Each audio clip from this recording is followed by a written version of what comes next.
Behind the Roar, the official podcast of West Tigers.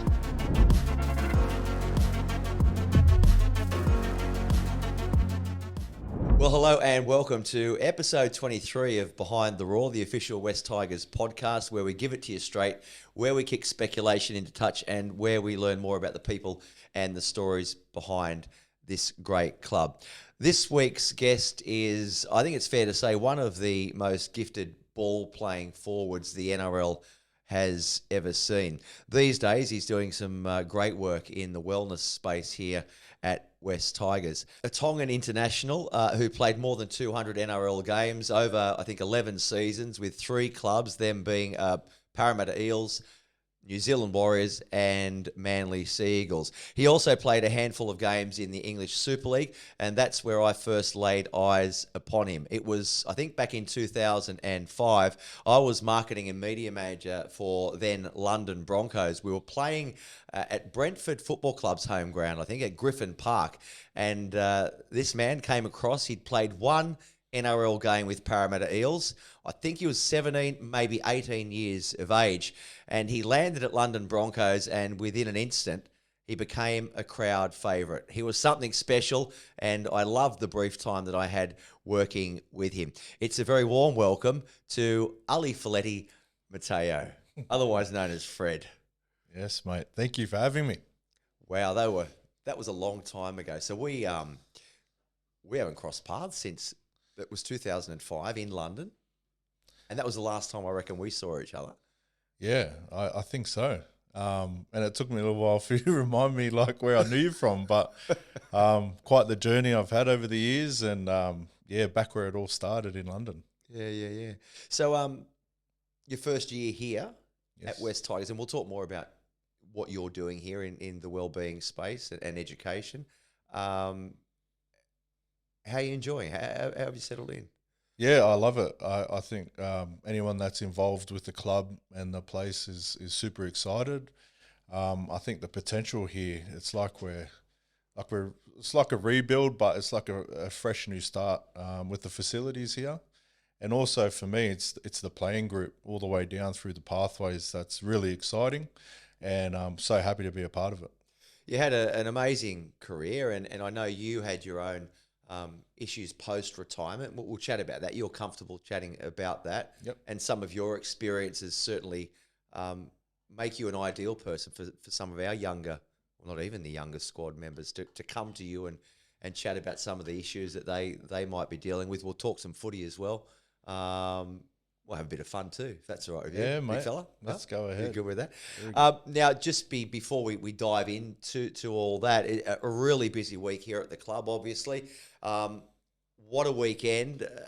Well, on Sunday was just amazing. So well done to our NRLW team.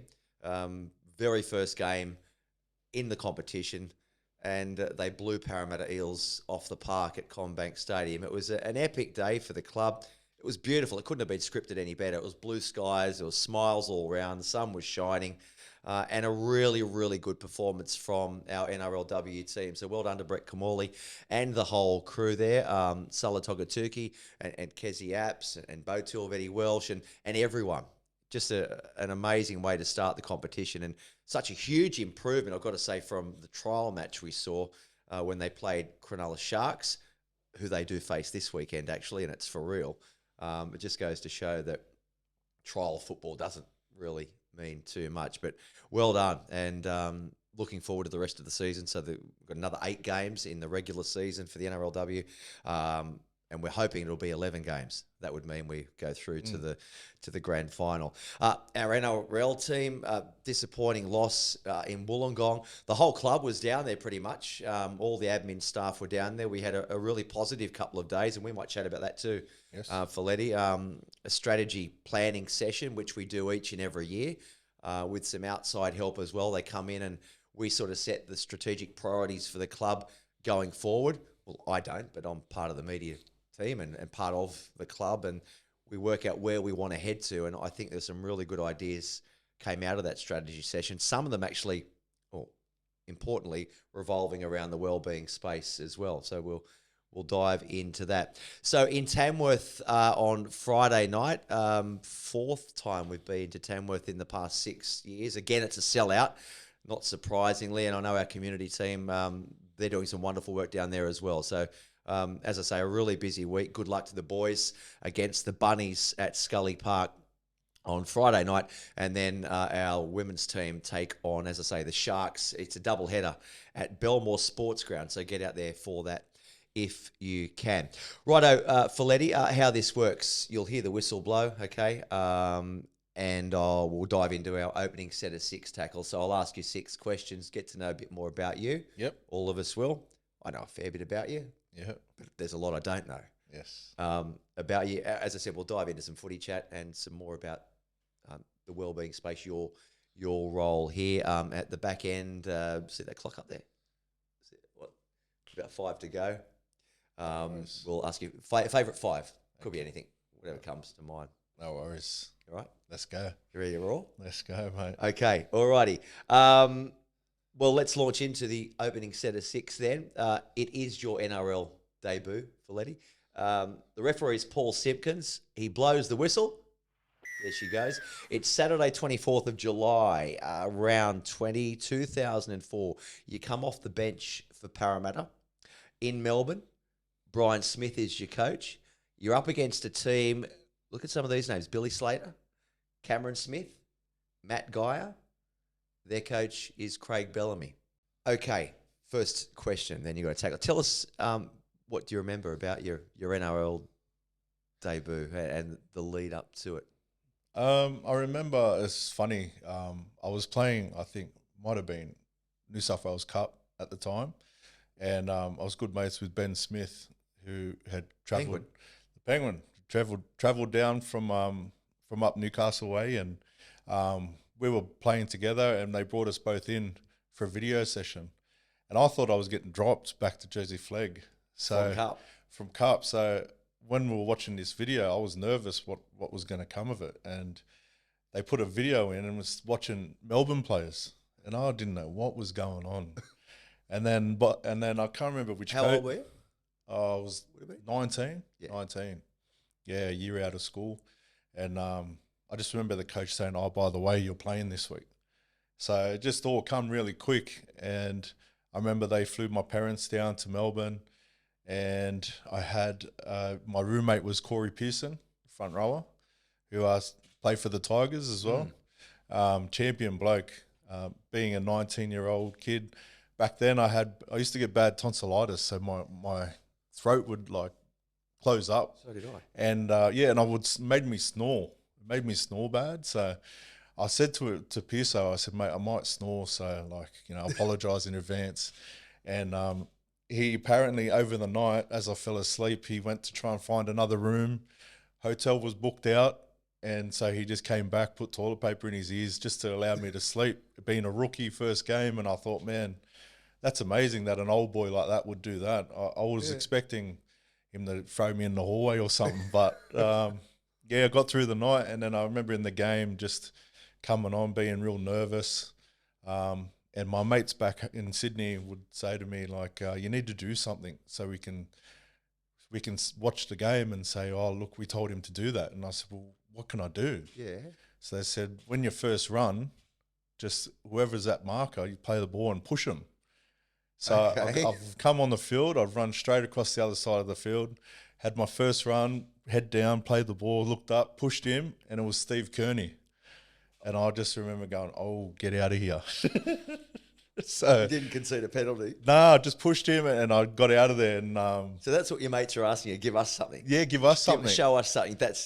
So that was my first memory. I got up, pushed Steve Kearney and took off as fast as I could. So, and that's pretty much it. I remember in the game being late back into the line and Scott Hill screaming to get the ball to come at me. Little things like that I remember, but other than that, it was a blur, man. Just fast and just lungs screaming. So Scott Hill, so he came over and played London Broncos as well. You wouldn't have been there when he was there? No, I wasn't. We'll get to that. I loved him. What a player. Oh, yeah. Great player. Absolutely. Righto, Feleti, quick quiz here. You ready for it? This is tackle 2, sort of subdivided. Name the stadium you played at that debut. Sydney Olympic Park, Want I think. to go again? Close. It had the athletics track, I remember. Yeah, certainly did. Not Sydney Olympic Park, Olympic Park. I'm Good sure. boy. That's it. Yeah, not. We'll I take don't know that. why I said Sydney. Will we take that? Yeah, we'll take Olympic Why did I Park. say Sydney? I don't know. You tell me. You're telling the story. Still nervous. who was the Melbourne Storm captain that day? Ooh. Was it Robbie Kearns or Matt Orford? No. The bloke you pushed. Steve Kearney, Mooks. What? Yeah, righto. Steve Kearney. Well, they had so many great players. I was just in awe of all of them. So any of them probably. He top fella. Yeah. We played against him the next year in London. He was at Hull FC. That's I right. believe. Okay, well, this isn't about me, but I've told this story before. So Steve Kearney, I was his captain at Western Suburbs Magpies. Oh, wow. Under reserve grade or under 21s Wow. for one game. Oh, yeah. Warren Ryan said, Kearney, you've had one game, you're coming up. Never saw him again. First grade. You paved the way for him, mate. Yes. Great fella, though. Yes. And Champion. what a player. What a player. And we'll dive into this now. I've got this a bit later on. Do you know what? When I first saw you, and I'm not trying to pump your tyres up, very similar style player. Yeah. Is that someone you modelled your game off? He was one. He a lot of those edge back rowers that were like rangy and had an offload and could move well. He could move really well, and he was tough. I was still working on that, but hopefully I got there at the end of the career. Yeah. In terms of, and those that may not have seen Feleti play, the younger audience, really gifted, long arms, great ball skills, and you could drift across like Kearney and able to pop these balls from I don't know where, from anywhere. Yeah. A ball would sort of just pop out. And yeah, I used to tell people I refused to play the ball, so that was a good reason to get rid of it. yeah, there's players like, Bryce Cartwright's sort of a similar type. Yeah, high level of skill. Like, But you got to know when to rein it in because... Well, that's the biggest thing, and offloading is about decision making and support play. I think, like, if you got no one there to pass it to, just goes to ground, and then you get the hook. Which has happened a few times. It's funny though, and we're getting off track here, but like you're playing footy, right? You're playing footy, but we talk about percentages and completion rates, and there's a fine line between, okay, a team can have a 90% completion rate, but they're not playing enough footy. Yeah. And you can lose a game. Yeah, that's right. But then if you start throwing too many of those balls out the back of... Yeah. And you lose, and you're low on that completion rate, you find yourself up against the wall as well. I always say they need to be measured. As long as they're measured, and timing. Yeah, there's a lot of factors. And but whereabouts on the field you are. Yeah, there's a lot, but I think you got to have a crack. Yeah, Back yourself. Yeah. Yeah, I like it. Okay. This happens every week. She's a long set of six, Freddie. Sorry, mate. Tell us about your path to the NRL, your junior footy, your pathways teams, how you got there. I'll try and fly through. I was actually a Balmain junior. First team, There you go. West Ryde Denniston, then to St. Pat's Dundas, then to Shamrocks? Shamrocks, then Barella Bears, Did you floated around a bit? Leichhardt Juniors, all in the same house too. I just had different opportunities. And What's he saying? PlayStations and BMXs. yeah, pretty much. And no, none of that. He's saying I got a convoy. None of that. Just and then it was No caravans. no or no boats. no boats. No, Not at that stage. I wish, but yeah, I ended up when I went to school at Westfield Sports High. I tried out in Year 7 for it. Like half our team. Yeah, and I consider myself part of the alumni there, even Yes. though had some I had to leave there. But anyway, You would have been there before Chops, right? Wayne Lampkin. yes, just I'm spewing about that because He was there for about 35 years, I think. yeah, and I was there 35 before, I think. So, yeah, at school I met a friend who lived nearby me because I lived in Rydalmere. I grew up in Rydalmere area, but was going to school in Fairfield. And a friend at school, Brett Ryan, his son Marty Ryan was the coach of Layla Park Cookers. Yeah. And at 14, I went there and played 4 years there, and we won 3 comps. So that's who I consider my junior club to be, Layla Park. Layla Park.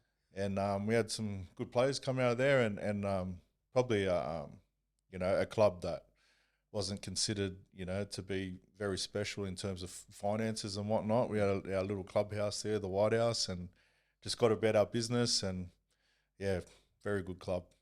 And so rep teams? Rep Pathways? teams. So yeah, Did you come through the Parramatta system? Or? yes, so I played Harry Matthews for Parramatta, the SG Ball flag all the way through in the Parramatta Juniors. And then, lucky enough to get the debut year out of school. And it's funny because I made SG Ball and Harry Matthews, but it was the teams I didn't make that I remember the most. So under 15s, New South Wales, under 17s. CCC or CHS? Where were you at? CHS, I would have been at Westfields, and then of course, the 17s, New South Wales for like club footy. And I remember Sonny Bill was in that team. True. So it was like it was the teams I didn't make that I tell all these young guys that affected me the most. And there's a picture of that under 17s New South Wales team in Leichhardt Oval in the change rooms there. Yeah. So every time I walk past there, I'm reminded. But Where are you? where's Feleti? I was at home watching. So but it's good. I think those things, they build resilience, and it probably helped me going through. So I played schoolboys. Australian schoolboys? Yeah, played Australian schoolboys after that, and then lucky enough to play New South Wales 19s, junior Kangaroos, and then into NRL. Well, it just goes to show too, and the pathway you went from there. We've had a few boys just recently selected a couple of weeks ago in the Australian schoolboys. A couple of boys also a couple of weeks ago playing in the under 19s origin too. So, the sky's the limit for those fellas and girls as well. Yep. Lasana and was playing, and Brooke as well. Yep.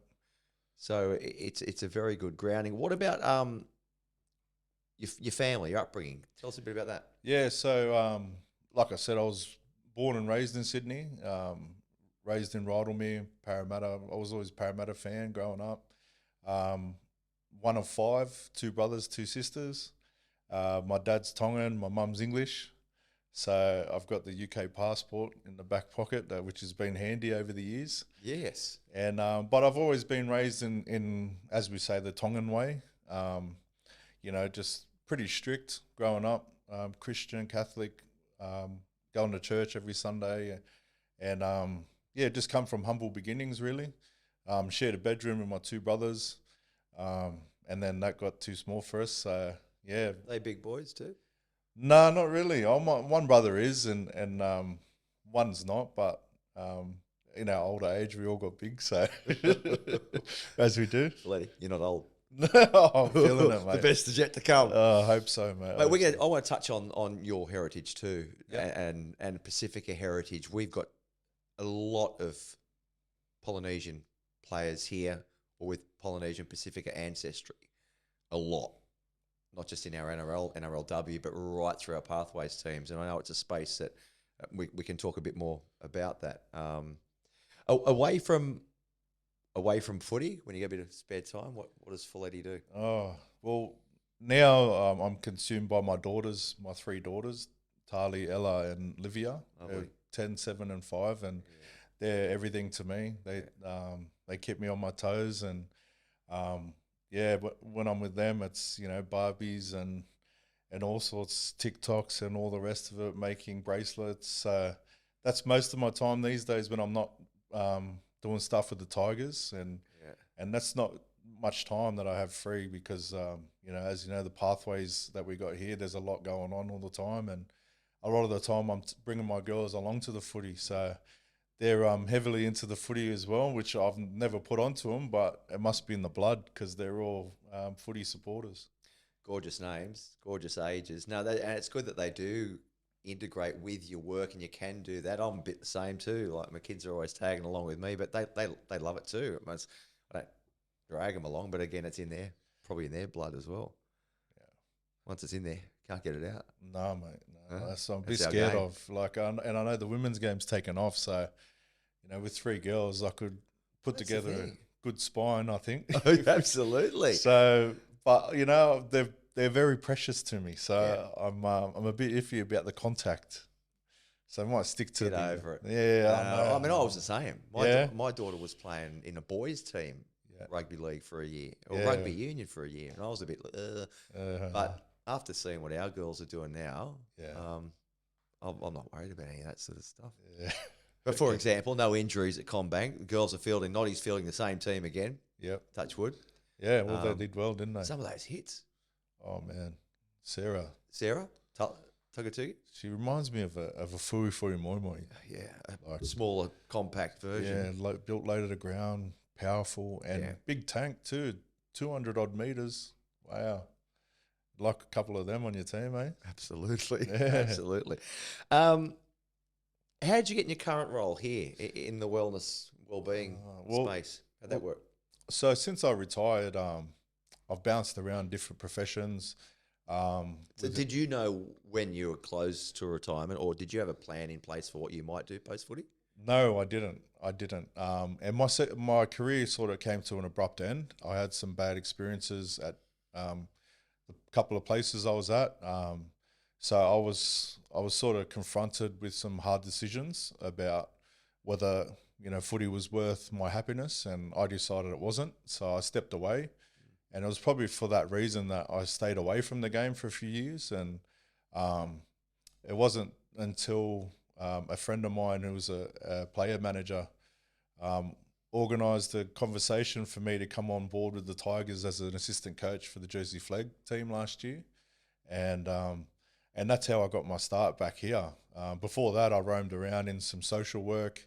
You would have saw me on the side of the road upgrading NBN networks. Yeah, I thought I recognised you. Yeah, yeah, digging. I've dug holes in 40-degree temperatures and felt sorry for myself, and everything that I've been through, I'm sort of so grateful to be in my role now. So last year I was in the Jersey Flag coaching staff, and I helped a few boys in the team outside of football, and I think through my experiences I was able to do that. And I connected with Alan Thompson, who's our wellbeing and education guy here for the top squad, and he offered for me to come along this year. So I was over the moon to be asked to be a part of the wellbeing space, and I probably haven't realised how passionate I am about it until I dove right into it. And just hearing and seeing some of the things that some of our players go through, it's just a lot of it's behind the scenes that you don't get to see or hear about because it's all confidential, but just knowing you're making a difference out there is why it's so pleasing to be a part of. Bryden's lawyers are the lawyers you know and trust. If you require legal representation, then why look anywhere else? Call Bryden's lawyers on 1800 848 848. Bryden's lawyers, we do support you in your time of need. Well, let's dive into that. Is the end of the set of six. It was I think that's a new record. I want to talk now more about your role a bit. If we can go a bit deeper into that. So your experiences post retirement, and you're quite open. You had some mental health issues to deal with. You suffered with some depression. Yep. And stepping back and away from rugby league, that's sort of where you help find yourself and where you want to go and how you wanted to move on as a person. Yeah, so it was during my time at Manly that I went through some personal stuff where I fell into some depression and I had to reach out. I knew there was something wrong, and I reached out to our wellbeing person there, and she put me onto a psychologist and eventually onto a psychiatrist. And then you find out how serious things are when you see a psychiatrist and you have to sit down and take medication. And that's when it was a big wake up call for me, just for me to sort of sit back and say, like, I got more to live for than what I'm going through. And I started the process of getting help, talking about things, and eventually started getting better day to day. And through those experiences now, like I feel like I'm in a good place to be able to speak about it openly with people. And the biggest thing for me now is like realizing that everyone has their struggles, but if you talk about your struggles, you can normalize it. And if someone looks at my career and how long it went for and how successful it was, like to have to go through that at the back end. It's like, you know, people are normal and you go through struggles. So that's the biggest thing for me now is giving back through my experiences. And unfortunately, I had bad ones. So if I can prevent some or even help while players are in it, then, you know, my job's done, you know. So, yeah. What were some of, like, I mean, when does a player know or a person know that maybe your issues are a little bit beyond the everyday, that maybe you should go and chat to someone? Well, I knew my issues were not good when I was driving to training in preseason, crying the whole way, and that's when I knew. The coach at the time was Jeff Tuvey, and to his credit, he's from the old school, so to speak, and he wasn't like he wasn't really in touch with like what well-being was about and mental health. Well, no one probably was back in the this was 80s and 90s even, and even later than that. And like, unless you seek the education, you don't really know about it. So to his credit, he said, like, you go and get the help you need. He was really supportive. The trainer there, Donnie Singe, was also very supportive. And those guys, I think, were catalysts to helping me get the help I needed, and just knowing that I was dealing with something that I couldn't identify at the time, and they just knew that I needed support, and that's what they did. And from that preseason, I was able to, I think I played all but one game that year. So dealing with depression but playing every week, it was okay for me because I knew I had the support of them, and I thank them. Like, they were so good for me.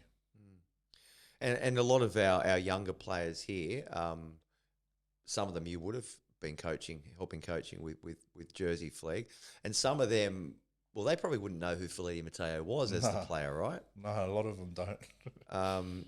Like you were saying, you struggled to find my relevance, who I was when you came.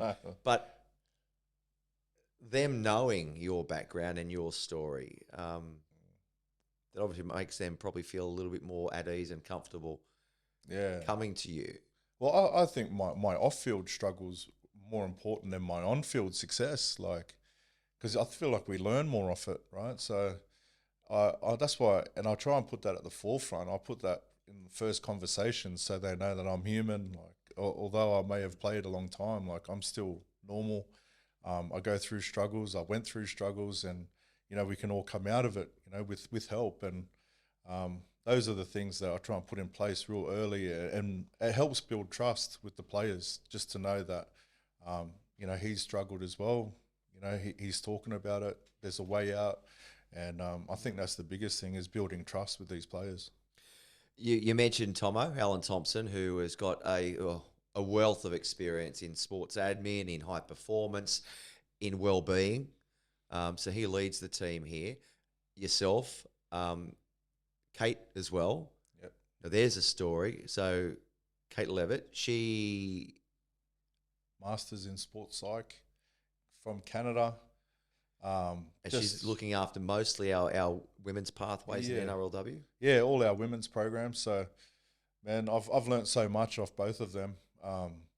Timmy Grant's comes in as well a couple of days a week. Yeah. TG, he's got plenty of knowledge as well. I think we've got a great team. We're diverse. We've got different backgrounds. Like you said, Tomo from the admin, you know, he was at the Bulldogs for a long time, and swimming Australia as well. It's a long time. I think he's been to 4 Olympics. So plenty of stories. He'll tell you that too. Plenty of stories. Which worked with my dad apparently. Yeah. At one point. Yeah. Wow. So probably counselling the Wild Sports commentary. That's another podcast. Well, you got to get him on. I will. He's got plenty of stories, all of which you can learn off. So, and then Kate, she's got so much knowledge. Obviously coming from a football. So Kate only recently joined us a few months back as well. So it's a whole new looking well-being. Yeah, well, that's where I feel like we're complete in our team. Like, she comes with the sports psych side of it. I come from the experience of a player, and then Tomo's got the admin coaching side of it. So we cover all angles, and we work collectively. There's nothing that we do on our own. We always discuss any issues we have, and It's always been a team effort since the day I got here. So it always makes it real pleasing to work here because of that reason. So how does it work then? So we've got various departments. We've got in the high performance unit. Then there's nutrition, there's physiotherapy, there's strength and conditioning. And I could go on. And your part down there as well, the wellbeing hub. Yes. Are the players on a rotational go and have a chat here, there, or is it an open door policy, or is it come and see us whenever you want to? How does it sort of work? So we're 24 hours a day, 7 days a week. We are available by phone, whatever, each one of us. And if one of us can't get there, someone else will. And it's different for our squads as well. Tomo looking after the full-time guys, he gets a lot of access to them. Our office is right next to their change room, so the boys are walking by anytime. And the tennis table. Yeah, that's all right. It's all about well-being. So we want to put everyone in good spirits. We always talk about creating positive mental health, getting ahead of things. We've got guys seeing sports psychologists for game prep. So it's not always doom and gloom. Obviously, we help people that have issues or struggles, but we're also in the positive space as well. We want to change the stigma around seeing a well-being person. I think a lot of people think if you walk into our office, it's because something's wrong. It's not always the case. We're trying to help guys in different areas of their life, and the girls, of course, and like even the education part, like there's studying or guys at school or work.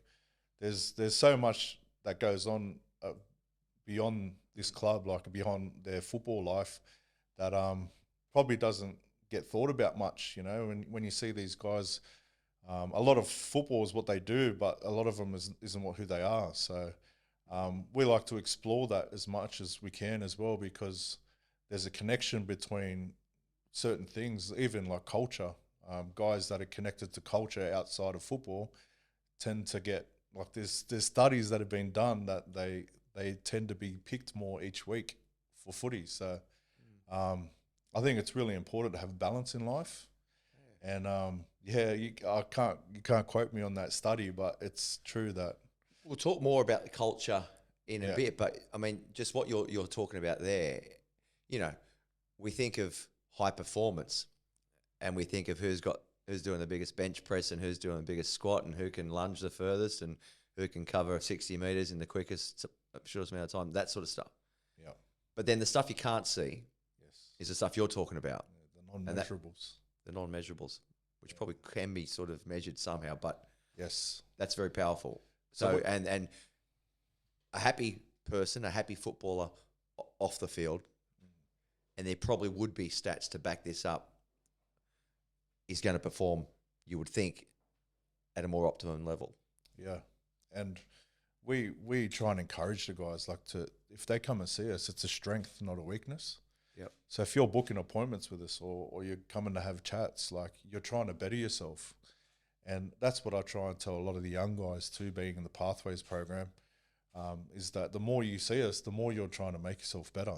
So, and it can be in any field or any topic, subject, always willing to help. So the more you see us, I feel like only the more you're doing for yourself. Feleti, I had a heap of questions written down here, but I don't even need them. We're just freestyling this because it's so interesting. Yes. And it's comfortable and easy to talk about. And you want that to be the case with players. Like coming to see you guys is the same as going to see Musa to see how I can get more weights on the bar.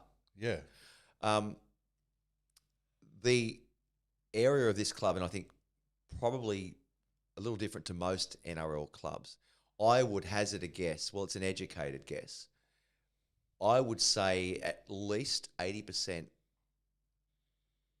of our players from NRL right down through our pathways to Andrew Johns, Laurie Daly, I would hazard a guess we're about 80% would have Pacifica links, Polynesian links, whether it be parents or grandparents or even a little bit beyond that.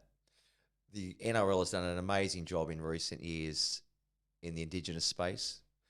It's a wonderful time of the year when we have Indigenous round.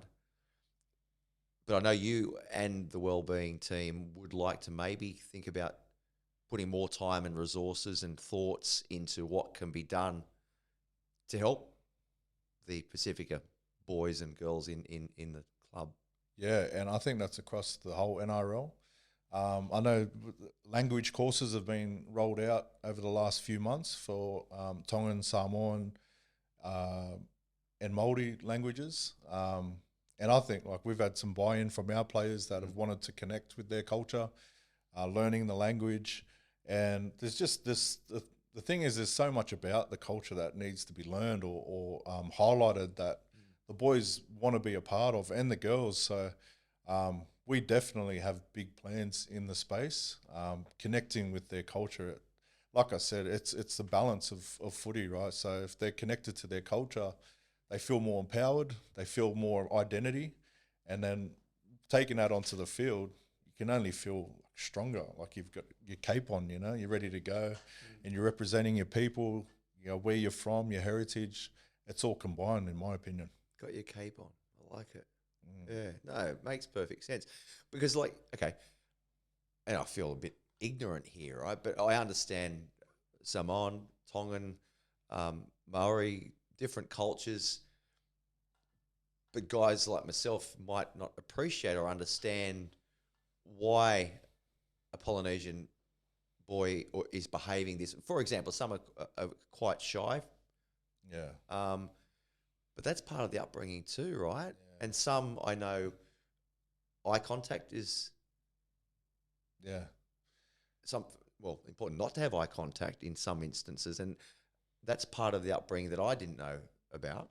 Yeah, there's definitely some cultural traditions that, like I said earlier, when I was brought up the Tongan way, and some would think it was strict, but like I was taught like I couldn't watch movies with my sisters because it was like rude to watch like stuff together. Like even for elders, a big things around elders, like letting elders sleep, eat before you, like stuff like that. And you talk about like the eye contact and the shyness, like it's because a lot of kids are taught like don't speak, you know, unless you're spoken to, sort of thing. It's all about education and respecting the values and cultures that are out there. And when we're so dominated by it, you know, like I think the more we learn, the more we can, you know, put it into our practices at the club or for our players. And like I said, that just empowers everyone. For example, Joreen Buller. So Fijian heritage, but also Indigenous Australian heritage.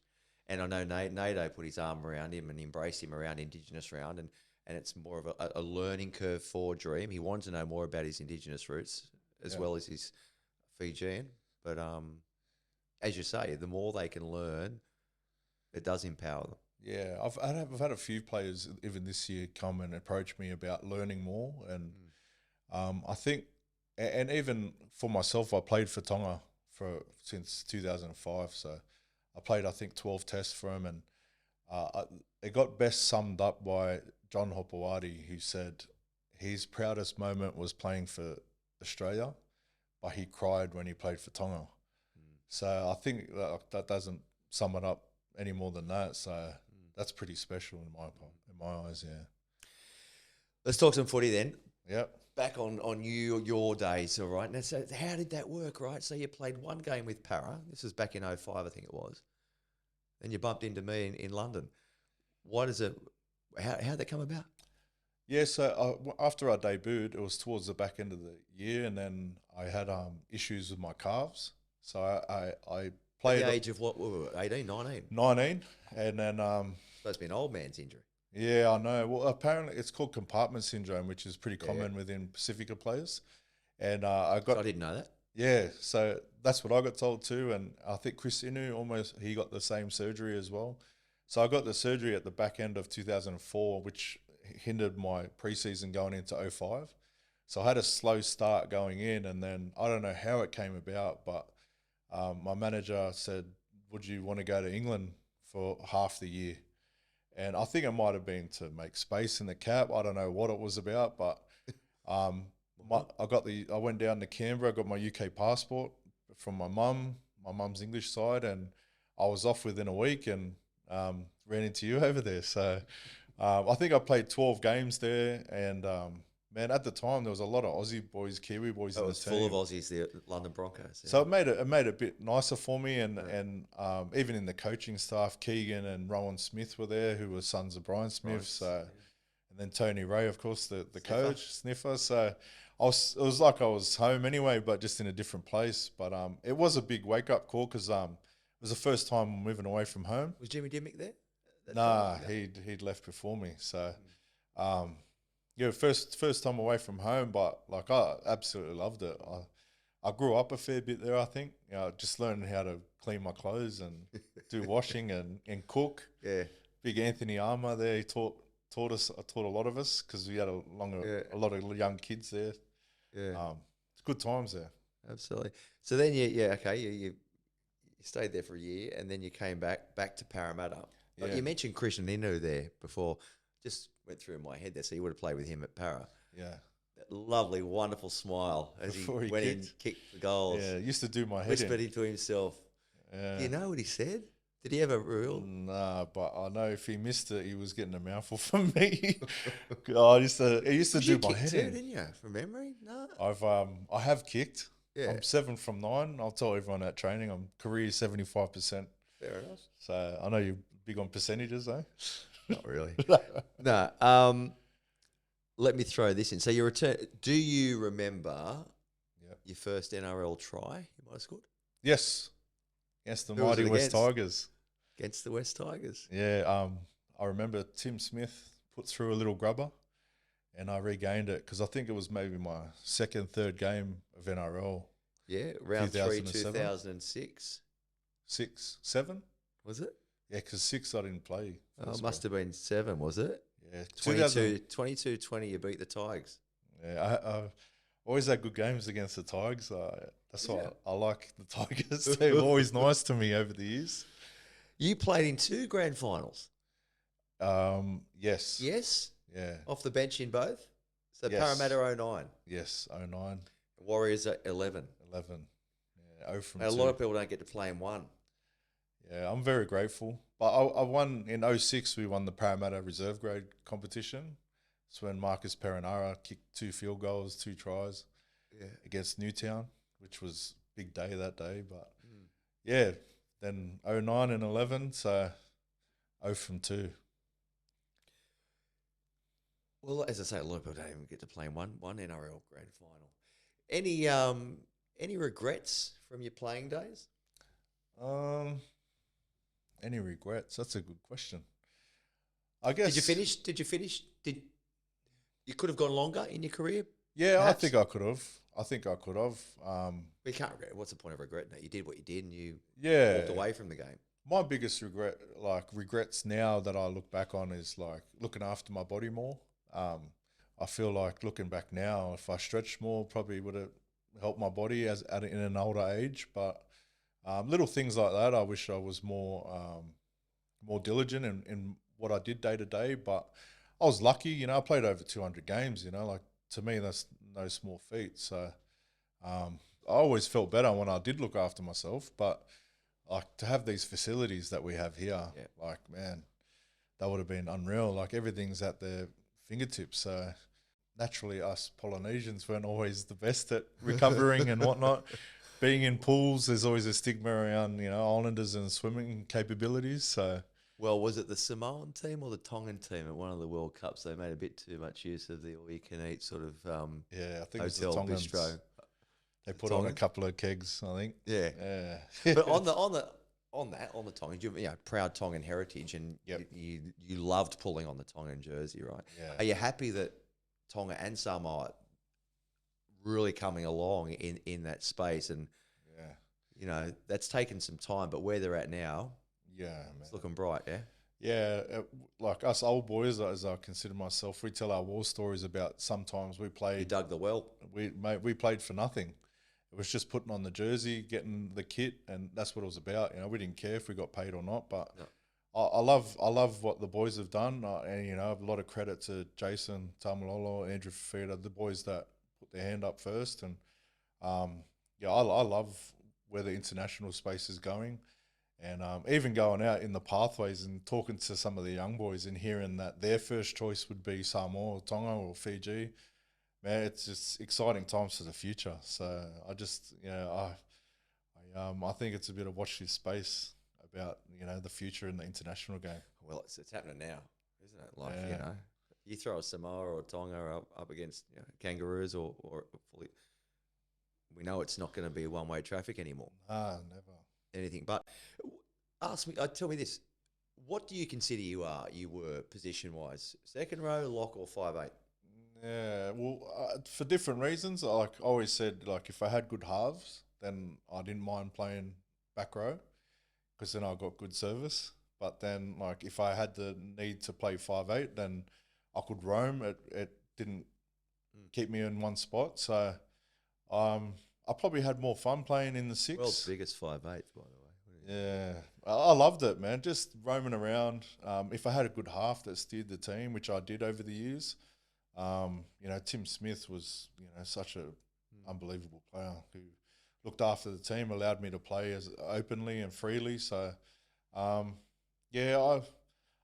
used to get told off sometimes, like, don't look at the number you got on your back, just play the same. So. And I see a lot of young guys that get caught up in that now. When they got 6 on their back, they feel like they're a ball player. You put 11 or 12, 13 on their back, then they start running the ball. And I think it's about the mix. And sometimes I got it right, sometimes I didn't. But just when I was playing freely was my... Have you seen the evolution of the 13, the current 13 in the game, change in the last, even last few years, if you like? You've got your Isaiah Yo's and your... You could rattle them off that are your ball playing, your Victor Radleys. He's my favourite. Victor Radley's my favourite. Just watching, like, it's another half on the field, right? And I think for Victor, like, his toughness defensively, like, although he gets it wrong sometimes, he's one that I tell a lot of young guys to watch the way he plays. I think, like... Cameron Murray's the other one I was just... Yeah, man, just tough. And I think it's the way they play it. Like, they are a link, but there's a way that they're doing it as well. The way they play real square in the line. They're able to attract defenders, keep defensive lines honest in the middle. So someone like a Fanua in our team, he probably is more of a ball runner. Yeah. But he's very good with his hands as well. Yeah, right? and feet. Hasn't Ridiculous. He got good movement, speed? Yeah, he's exciting, eh? Whereas a few years ago, he probably would have just been a bash and barge type forward, but the way he's been educated through pathways is probably more that. Yeah. Would that be right? Yeah, that's Ball right. We're trying to teach all our forwards to have something else in their game. Obviously, you got your strengths that you try and lean on, but it's always good to have a bit of ball play. And I think you've seen the style of our play this year through our NRL squad. Like, even guys like Big Clem, he's had a few try assists from his ball playing as well. So, that's really... There's a little tap-ons from our front props now. Very, almost like halfbacks in very big bodies sometimes. Yeah, which would have been good when I was playing, because get the green light every set would have been nice. But no, it's encouraging to see, and to your point, it really revolutionised the position. Be sure to join West Tigers at our Women in League luncheon on the 24th of August in the Wink Stand at Royal Randwick Racecourse. Hear from keynote speaker Ellie Cole and a panel of exceptional women and contributors to the sporting landscape, all hosted by Sam Squires. Contact the corporate team today. That's the Women in League luncheon. Come on, show your stripes. A few questions from the crowd. If you want to send questions in for any of our upcoming episodes, direct message us on Instagram. If you're watching on YouTube as well, hit the bell icon there and you'll get all the notifications, so you'll never miss an episode of Behind the Roar. This one from Mitch. Who gave you your offload license? Oh, it was probably revoked a few times over the years, but You were born with it. yeah, I guess I put a lot of it down to playing other sports away from footy when growing up. What, basketball? What were I you played a lot of basketball. Did you? Even at Westfields, got picked up from lunchtime pickup games and ended up playing for the school there. So, proud moment for my basketball career. But yeah, I've put down a lot of hand-eye stuff, particularly basketball. Did you have it as a kid, that sort of gift? I did. I remember offloading as a kid. And I actually had my coach that I mentioned earlier at Layla Park. He would often say to me, like, don't let him turn you into a robot. And so he would do things on purpose to make me stick to my style, which was pretty free. He would tell me off a penalty, I want you to tap it and chip and chase on play one. So little things. Do something out of the box. Yeah, and I feel like that really, like I stayed with him for 4 years, and he'd probably give me my license for anything if it wasn't offload. So Marty Ryan. There you go, Marty. Thank you. Thank you, On Marty. behalf of rugby league fans all over the world, thank you. Right, Matty Long, any advice for building confidence in my game? There might be a junior player, or I'm not sure. Looking back now, I always think, I always talk to boys about ticking boxes, in game prep, training prep, doing everything that you need to. So once you get to the game, there's no second thoughts. You've done everything you need to, and I think that's what brings confidence. Repetition. Knowing you've done everything right, whether it be extras during the week or eating right or sleeping right, hydration, all of them. You do as many as you can, and that usually gives you enough confidence going into a game. I like it. There you go, Matty. Take that on board. Sione Tupou, who's the best Tongan player ever? Tongan player ever. Wow. Come back to it if you want. Do you want to come back to that one? First name that comes to mind for me is Jason Taumalolo. Yeah. Like, I think what he's done for the country and how, in my opinion, might be controversial, but I feel like he's the most damaging forward runner of all time in the NRL. If you think about what he's done and come on the scene early, just a wrecking ball. And anyone that played against him, ask them. I've played against him. I was lucky enough, and he was the first really to sign one of those big 10-year contracts, wasn't he? And he's coming off the bench these days for the Cowboys. How good are they going? There you go. Taumalolo. This one, no name to it. How proud were you to play for Tonga? Tell us about the fight against England in 2006. So playing for Tonga, man, that's, to me, I tell everyone my proudest rugby league moments were playing for Tonga, and I got to captain a couple of games as well.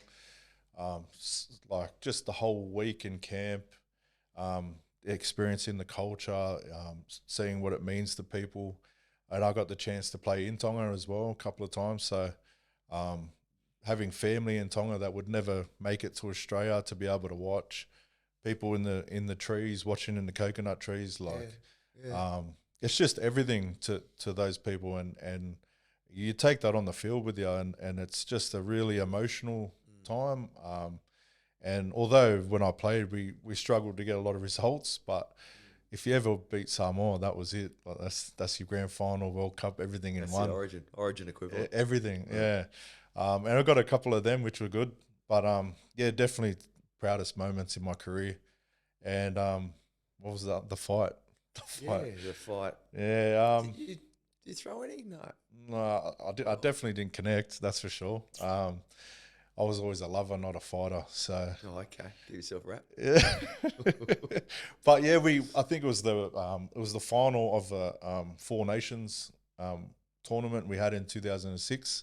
Yeah. Against England. Yeah, I was over there. And we unfortunately were getting a few rough calls from the English referee against England, and we fell a few tries behind. So I think the call come out, and if you don't win the game, you win the fight. So I think a few boys had a crack at it, and we ended up getting 2 or 3 sent off, and lost by a little bit. I'm trying to remember where that was. Was it Headingley? No. I think it was in Wigan. Wigan.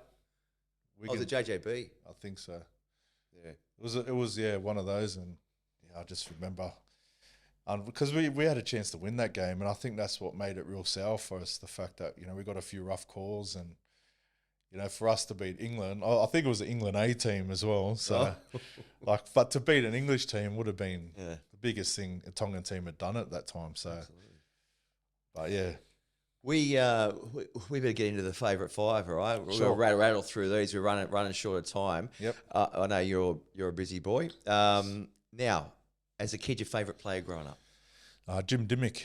Without hesitation. Yeah, he was my favourite. Obviously, growing up in Parramatta, And then when he come over from the Dogs, just the way he played, I used to shave my head to be like him. And then, just he was a ball playing six. And you missed 5'8". out on playing with, ball playing Jimmy. I mean, how gifted was he? Very similar hands to you, actually. Yeah, well, that's who I took a lot of modelling off the way he played in my early days. And then I was lucky enough to be coached by him, which was pretty special. And then when I got a bit older, Ali Lautiti was that's sort of the offloading. Ali Lautiti, and then he spent a heap of time at Leeds, didn't he? Well, we played against him in Perpignan. Yes. We beat Leeds for the first time, I think, maybe, for London. Yes. That was pretty special. I got a photo with Ali that day. And Jimmy Dimmick. Wow, there you go, eh? Well, Jimmy was where I was out Western Suburbs. Jimmy was there as well. There you go. Another one you And paid then the way linked for. up with him in I made Jimmy. Not quite. Not quite. Your favourite career performance, Feleti? Oh, Tough one, that one. yeah.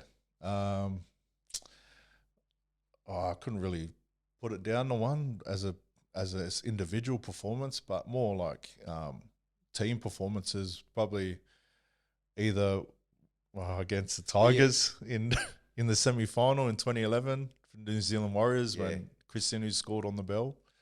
I got a meat pie in that game in the second half that brought us back into the game, and we eventually went on down to Melbourne to beat Melbourne and made the grand final. So I think that's one game that stands out for me. Like, when you talk about games when the whole team's on and you got there's a feeling you can't really explain. Like that whole run, that semi-final run felt like that. But that game in particular, West Tigers were pretty hot then with Robbie and Benji, and they were cruising through that semi-final series. So we played all our semi-finals. You ever chat to Robbie and Benji in the corridors here about that day? No, not really. I keep that one on the hush, that one.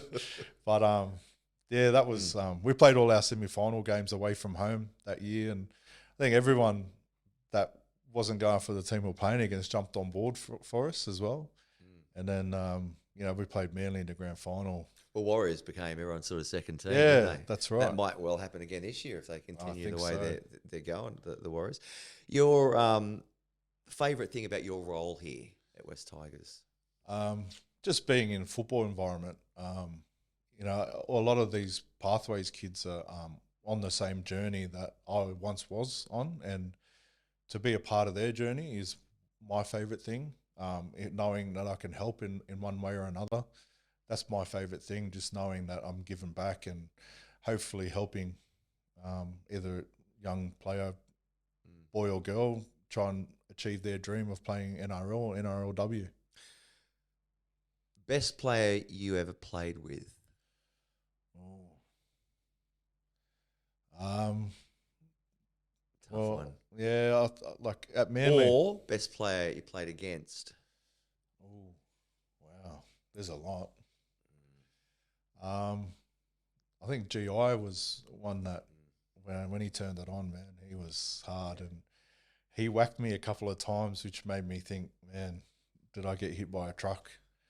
Because you're pretty sizable yourself. Well, that's the thing. Like I remember one game he made an error, and we packed a scrum, and they said, "Feleti, just take it in there." So I've taken a little hit up, and because he dropped the ball, he was angry. He just stood. An angry GI. He stood in his spot and just whacked me on the spot, and I just remember coming out of it going, how many were in that tackle? It was just him. So I think, and obviously what he did with the ball, for me, he stands out. Yeah.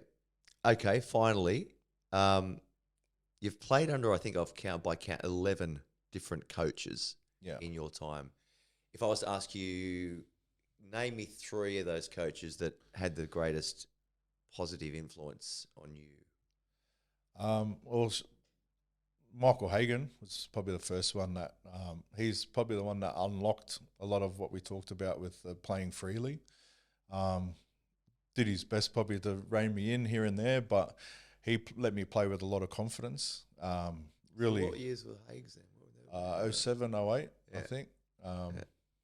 And then Daniel Anderson, he 09, he was our coach for into the grand final, and he was another one that probably same sort of thing, let me play with a lot of confidence, although he hooked me once after 4 minutes, I think, after I offloaded 10 metres out from our line and lost it. See, there's the thing. So, but I learnt from it, you know. Good on you, Daniel. Yeah. He's a great fella, Daniel. I went to school. Champion. A couple of years older than me at Parramatta Maris. Yeah. And look, everything that the game is doing to help Daniel Anderson is just really wonderful to see, isn't it? Yeah, and well deserved, man. Like he's given so much to the game. Really good bloke, and like I said, he just got the best out of his You've played under place. a lot of coaches, and you're putting Daniel Anderson in there as one of the really, yeah. And the last one I'd say is Ivan Cleary. My time at the Warriors, I had him for 1 year there, and he a lot like Hagues, very calm demeanour, but allowed his players to play with confidence, and that's what I got from Ivan. He was real special as well. Well, mate, that's all we've got time for. You got to get back to your day job. Yes, I do. In the wellness space, the hub down there, next to the pool and the spa and the hot tub or the jacuzzi and the new cafe, table tennis table. And it's just near the cafe too. Yeah, mate, I enjoy the chat. Hey, thanks you. Thanks for joining, and keep up all the good work that all you guys are doing in the wellbeing space here at West Tigers. Huge weekend coming up, so if you can get to both the NRL and NRLW games, you'll be covering a few miles though. Our boys are up against the Bunnies on Friday night. They need to get a bit of a wriggle on, South Sydney, but Cody Walker's been in really good form. I know our team are itching to get to Tamworth and put in a good performance. Hey, Brooksy's back. Yes. Staines is back as well. Have those boys in your role in the wellbeing space when players are out for a long time, particularly Staines? Do they come to you as well? Have a chat from time to time? Yeah, I know Tomo checks in a lot, especially with injured guys. Obviously, there's a bit there where you can feel detached from the main group. Obviously, being in rehab and whatnot. But one thing for sure is that those guys work really hard to get back on the field, and Tomo does a great job in checking in with the boys, making sure their headspace is in the right space and they're raring to go when they come back. So I know that those two will be jumping out of their skin to get back. Well, absolutely. And the last sort of country road trip we did was Bathurst, and we knocked off the Penny Panthers. So let's hope we can beat the Bunnies, or at least put in a really, really good performance. A sellout crowd too, so well done to everyone that's going there on Friday night at Scully Park. And then fast forward a couple of days, I'll be out there at Belmore with our NRLW team up against Cronulla Sharks. They were, I think it was 26-6 or something in the trial, but I think our girls showed that was just a trial, and we have improved immensely over the past few weeks. So good luck to our NRLW team against the Sharks at Belmore on Sunday. Let's hope they can make it 2 from 2. Again, Feleti, thanks so much for coming in, mate. Really enjoyed the chat. Thank you. And it's great working with you as well. So keep up the good work. Reconnect. Yeah, after 30 years or whatever. It's really, really good. We'll do it all again next week. Same time, same place. Fingers crossed. You know the drill. Until then, show your stripes. Behind the Law, the official podcast of West Tigers.